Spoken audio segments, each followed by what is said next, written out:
سبحان اللہ. توجہ کرنا توجہ. تیری امی جھوٹ بولے, تیری امی فلم دیکھے, تیری امی بغیر دوپٹے کے گھومے, پھر بھی تیری ماں کے قدموں کے نیچے جنت. سبحان اللہ سبحان اللہ. بولو ہماری امیاں جھوٹ بولتی ہیں کہ نہیں بولتی؟ بولتی ہے. میں ایسے جھوٹے موٹے تقوی کا قائل نہیں ہوں. بولو بولتی ہے کہ نہیں بولتی؟ ہاں میں بول رہا ہوں, میری امی بھی جھوٹ بولتی ہے. مجھے بہت یاد ہے جھوٹ بولتی ہے, بہت جھوٹ بولتی ہے. مجھے بچپنے سے یاد ہے. کیا جھوٹ بولتی ہے؟ شاید سن رہی ہوگی, اگر لائیو پروگرام نشر ہو اگر سن رہی ہوگی, مسکرا بھی رہی ہوگی. جھوٹ کیا بولتی ہوتا ہے؟ اسکول نہیں جائے گا نا اتنا ماروں گی تیری پیٹ لال کر دوں گی. لیکن نہیں جاتا تھا تو بھی سر سلا کر میرے لال کل چلے جانا. کیا بات. جھوٹ بولتی ہے. یہ تو میں مذاق کے طور پہ کہہ رہا ہوں. کبھی مٹھائی آتی تھی, غربت کے ماحول میں ہم لوگوں کی پرورش ہوئی. مٹھائی آتی تھی تو 5 بھائیوں میں تقسیم کرتی, اور 5 بھائیوں میں تقسیم سے کہتی مجھے امی سے بہت پیار. میں کہتا ہوں دعا کر تو اللہ زندگی کی آخری سانس تک یہ پیار قائم رکھے. امی تم بھی کھا لو نا, تم بھی. نہیں مجھے مٹھائی پسند نہیں ہے, تم لوگ کھا لو. جھوٹ بولتی ہے نا. میں نے آپ کی امی کو کہا, وہ ان کی امی کو, تو ان کو برا لگا. میں نے کہا چلو میں اپنی امی کے جھوٹ کو بیان کر دوں, لیکن اس جھوٹ پہ میں قربان جاؤں گا. وہ تو ممتا ہے نا, ممتا ہے. آپ کی امی بھی جھوٹ بولتی ہوگی نا, اسکول نہیں جائے گا, ٹیوشن نہیں جائے گا, کھانا نہیں دوں گی, ہے نا. لیکن کبھی ایسا کیا؟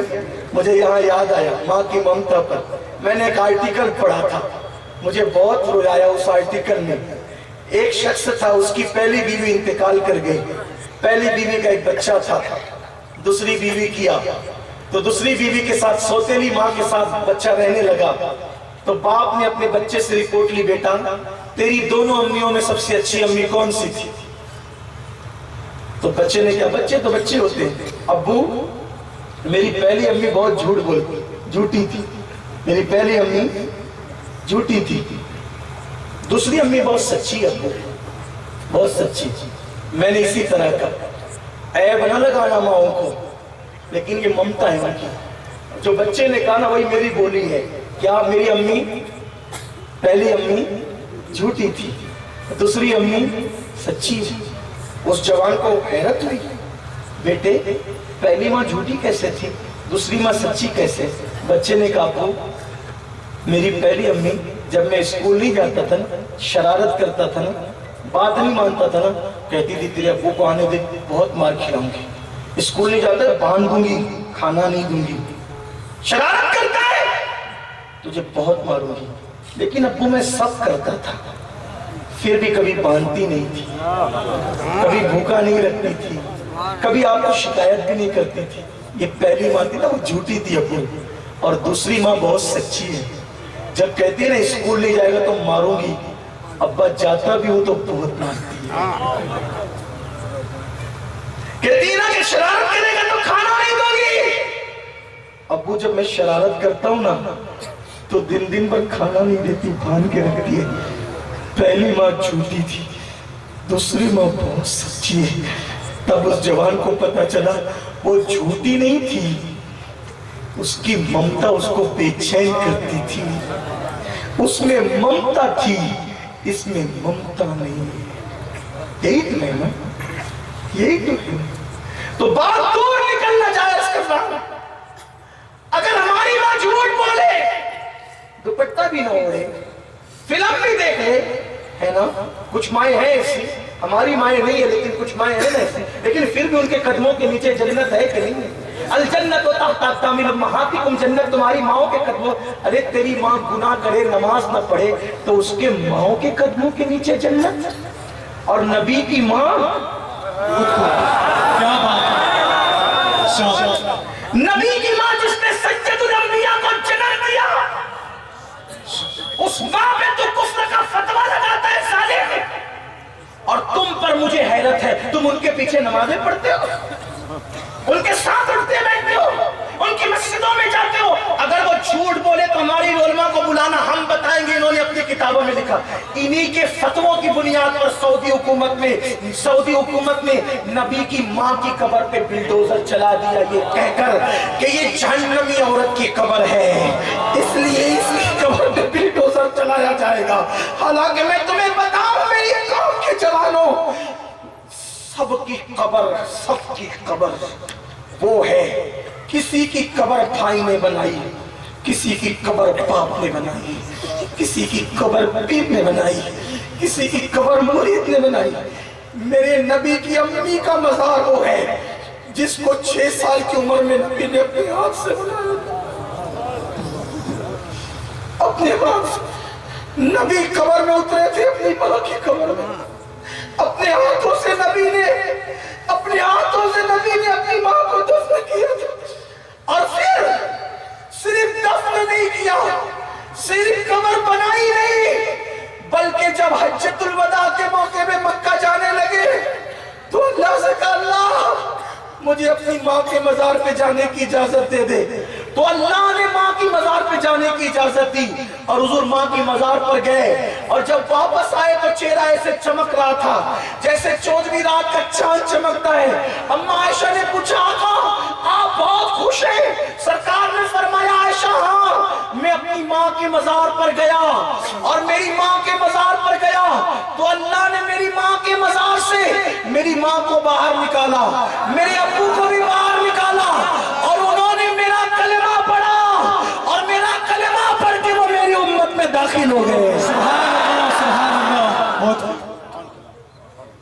जिसके मज़ार पे नबी जाए तुमने उसका मज़ार शहीद किया है, करवाया है, तुमने फतवे दिए हैं, तुम हमको कहते हो, लोग हमें काफिर कहते हैं। हम अगर किसी को नबी की गुस्ताखी पे काफिर कहे, जबकि हमारे को काफिर नहीं कहते, हम पे इल्जाम है। हम सबको काफिर नहीं कहते, हम कहते हैं जो नबी की गुस्ताखी कर रहा है वो काफिर है, या जिसने नबी के गुस्ताख की तारीफ की है वो काफिर है। हमारे पब्लिक को काफिर नहीं कहते, हम पे इल्जाम है। हमने कभी सबको काफिर नहीं कहा, हमने गुस्ताख रसूल को काफिर कहा या गुस्ताखी करने वाले की तारीफ को करने वाले को काफिर कहा। तुम कहते हो हमें काफिर कहते हो, तुम हमारे नबी की माँ को काफिर कहोगे, हम तुम्हें छोड़ देंगे। ओ पलीत, एहसान मान के हम सिर्फ काफिर कहते तुझे, वरना जो नबी की माँ को गाली दे उसके लिए लुगत में कोई ऐसे अल्फाज नहीं है जिन गंदे अल्फाज से तुम्हें याद किया जाए। ये हमारी शरावत है, सिर्फ तुम्हें काफिर, हम तुम समेत तुम्हें शरीफ काफिर, वरना जैसे हम यजीद को यजीद कहते हैं ना, लोग कहते हैं यजीद को यजीद क्यों कहते हैं? मैंने कहा शैतान को शैतान क्यों कहते हैं? क्या शैतान काफिर नहीं है? कहा है शैतान को काफिर नहीं कहते, शैतान को शैतान कहते हैं। मैंने कहा क्यों शैतान कहते हैं? क्योंकि काफिर कहूंगा ना तो लोग उसको फिरौन की तरह समझेंगे, काफिर कहूंगा तो नमरूद की तरह समझेंगे, काफिर कहूंगा तो अबू जहल की तरह समझेंगे, इसलिए काफिर कह के उसको हल्का नहीं करते, शैतान कहते ताकि समझ जाए कि सबसे बड़ा काफिर है। इसलिए हम तुम्हें सिर्फ काफिर नहीं कहते गुस्ताखो, हम तुम्हें गुस्ताखे रसूल कहते हैं, ताकि लोग तुम्हें फिरौन ना समझे। क्योंकि फिरौन ने तो मूसा की तौहीन की, तूने सैयदुल अंबिया की तौहीन, हाँ वो भी तो कुफ्र है, लेकिन ये उससे बढ़कर तूने किया है। मेरा बात दूर निकली तो अर्ज ये कर रहा था, जिसकी मज़ार नबी बनाए ये उस माँ को काफिर कहते। मैंने कहा नबी की माँ काफिर होगी, काफिर का मतलब क्या जहन्नम में जाए ना, यही तो ना बात समझ रहे कि नहीं समझ रहे? नहीं बोलूं आगे, बोलो बात समझ में आ रही कि नहीं? काफिर का मतलब जो जहन्नम में जलेगा। मैंने कहा जिसने तेरी माँ के कदमों के नीचे जन्नत ला के रखी, उस नबी की माँ जहन्नम में जाएगी पलीत, उस नबी की माँ जहन्नम में जाएगी वल्लाह। अरे नबी की माँ क्या, जिसने 9 महीने तक अपने शिकम में रखा, सबसे पहले जिसने नबी की नात बयान की, सबसे पहले जिसने नबी का चेहरा देखा, सिद्दीक अकबर ने बाद में देखा, खदीजतुल कुबरा ने बाद में देखा, मौला अली ने बाद में देखा, सैयदा फातिमा ने बाद में देखा, सबसे पहले जिसने मेरे नबी का चेहरा देखा उसको आमिना खातून कहते हैं। आमिना तू वो माँ है जिस पर मेरे माँ बाप कुर्बान हो जाए, जिस पे कायनात कुर्बान हो जाए। लॉजिकली बात तुम्हें समझा रहा हूँ। काफिर का मतलब जहन्नमी कहा ना, अरे वो जहन्नम में कैसे जाएगी जिसके पेट में 9 महीने तक रहे, जिसका दूध पिया, जिसकी गोद में खेला, जिसके आंगन में खेला, जिसको माँ माँ कह करके पुकारा, वो जहन्नम में कैसे जाएगी? जालिम सुन, रिवायतों में आता है कि जिस मछली के पेट में यूनुस अलैहिस्सलाम 40 दिन तक के रहे, वो मछली का अदब क्या है पता है? अल्लाह ने जब यूनुस मछली के पेट में गया, यूनुस मछली के पेट में गए तो अल्लाह ने फरिश्तों से कहा, जिब्रील ऐलान करते कोई मछली इसके बराबर न तैरना क्योंकि इसमें यूनुस मौजूद है, कोई नर इस मछली के ऊपर न चलना, इसमें यूनुस मौजूद है। जब तक वो मछली यूनुस को अपने पेट में रखी रही, वो दरिया में इज्जतदार हो गई। और मेरे नबी ने फरमाया कि जब क़यामत का दिन होगा तो जिस मछली के पेट में यूनुस 40 दिन तक रहे, वो मछली को जन्नत में दाखिल किया जाएगा। अरे